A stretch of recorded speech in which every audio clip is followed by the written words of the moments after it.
So how many of you have seen a video like this? Raise your hand.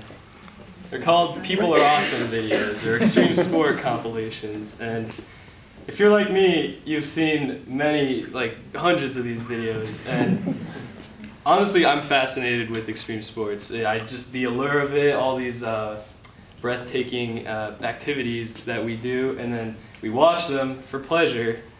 And so I was fascinated with these until recently. I did it myself. This past summer, Tiff and I jumped out of a plane.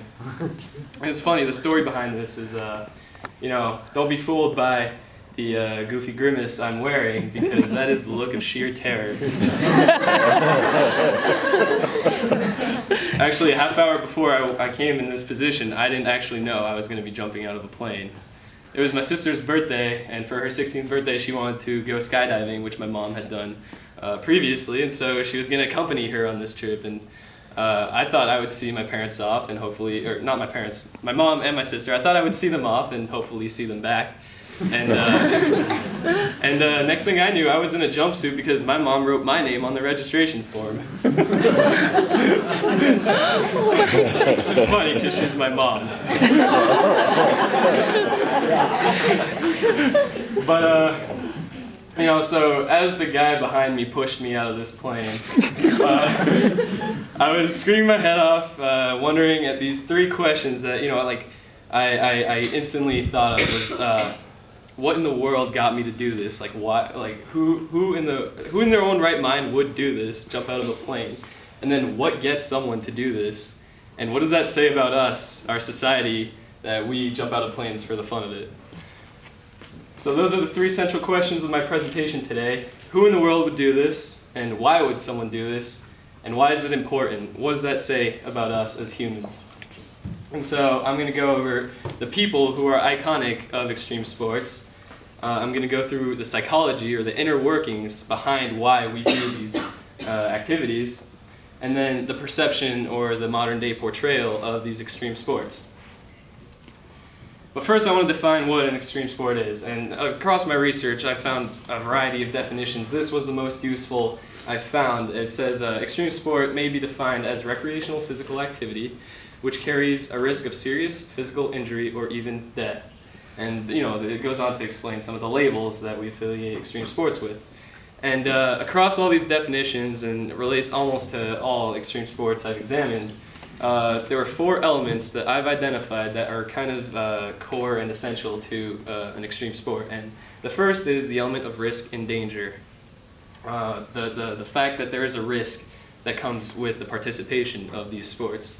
Second is the sense of achievement that we've completed or felt successful in achieving this task. And third is unconventionality, meaning these extreme sports are unique in their own way, and that's indicative of extreme sports. And finally, the sense of independence, in that most extreme sports are focused around the individual and the individual's experience. So first I'm going to go over some major figures in extreme sports. And the importance here is the personality of these people, because these are the iconic figures that we affiliate with extreme sports.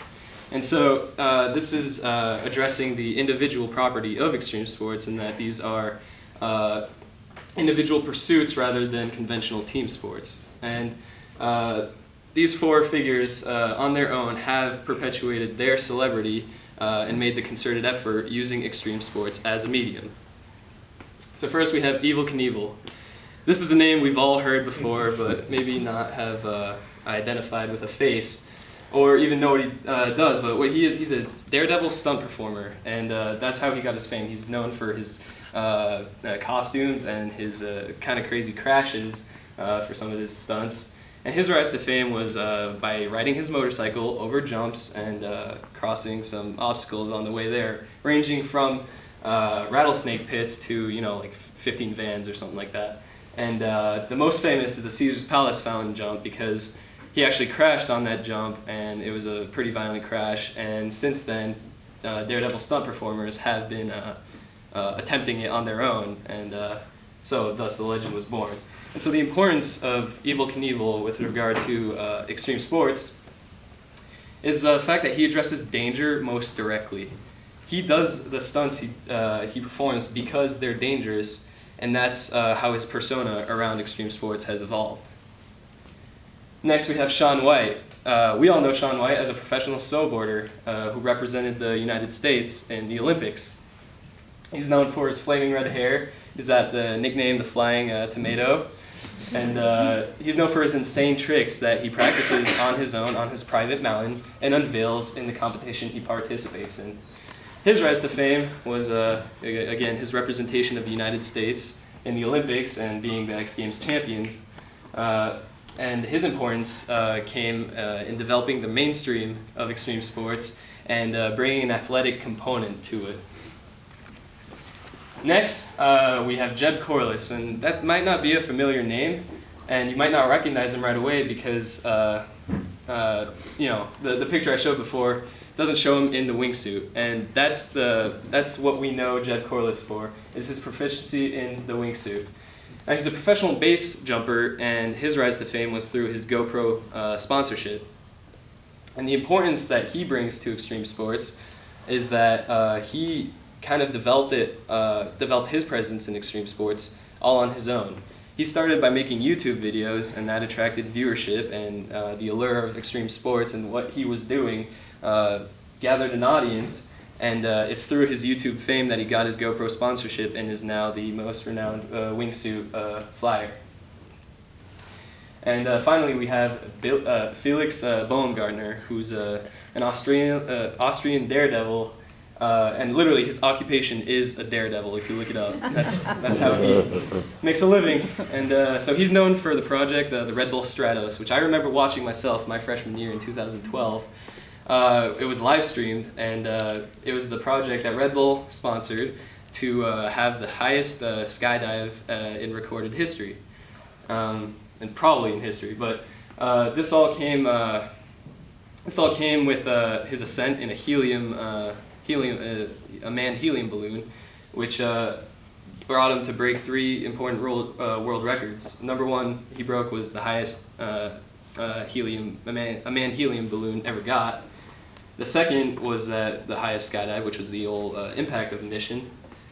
And then the last record he set was the first human to ever break the sound barrier on his own without the propulsion of a jet engine. Which is crazy. He just fell and broke the sound barrier. So here we have 4 different iconic figures of extreme sports, and they all do different things. We have Evel Knievel on his motorcycle. We have Shaun White doing representing the U.S. In snowboarding. We have grassroots extreme athlete Jeb Corliss and Felix Baumgartner, who's sponsored by Red Bull. Now these 4 individuals have achieved their fame in different ways, and their mediums of extreme sport are different throughout. They're all 4 of them are doing different things. So what's connecting them together? Like, what is it that makes us connect the 4 of them as extreme athletes? and that is that they share the same presence of mind. They have the same psychological state that gets them to perform these extreme activities. Which leads me to the next part of my presentation, the psychology of extreme sport. In explaining extreme sport, it's necessary to examine the psychology because it's actually paradoxical. It doesn't really make sense. And this is illustrated by John Krakauer's book, a quote from the book Into Thin Air, which counts the story of Mount Everest ascent. And so, I'm going to read it real quick. So, unfortunately, the sort of individual who is programmed to ignore personal distress and keep pushing for the top is frequently programmed to disregard signs of grave and imminent danger as well. This forms the nub of a dilemma that every Everest climber eventually comes up against. In order to succeed, you must be exceedingly driven, but if you're too driven, you're likely to die. Above 26,000 feet, moreover, the line between appropriate zeal and reckless summit fever becomes grievously thin, and thus the slopes of Everest are littered with corpses. Now that's pretty dark and depressing take on extreme sports, but it's true. There's danger in the participation of these sports, and this quote just means that you have to respect that.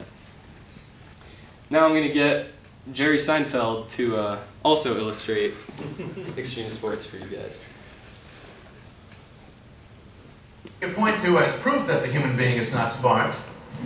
The helmet is my personal favorite. The fact that we had to invent the helmet. Now, why did we invent the helmet? Well, because we were participating in many activities that were cracking our heads. We looked at the situation. We chose not to avoid these activities, but to just make little plastic hats so that we can continue our head-cracking lifestyles. The only thing dumber than the helmet is the helmet law, the point of which is to protect a brain that is functioning so poorly, it's not even trying to stop the cracking of the head that it's in.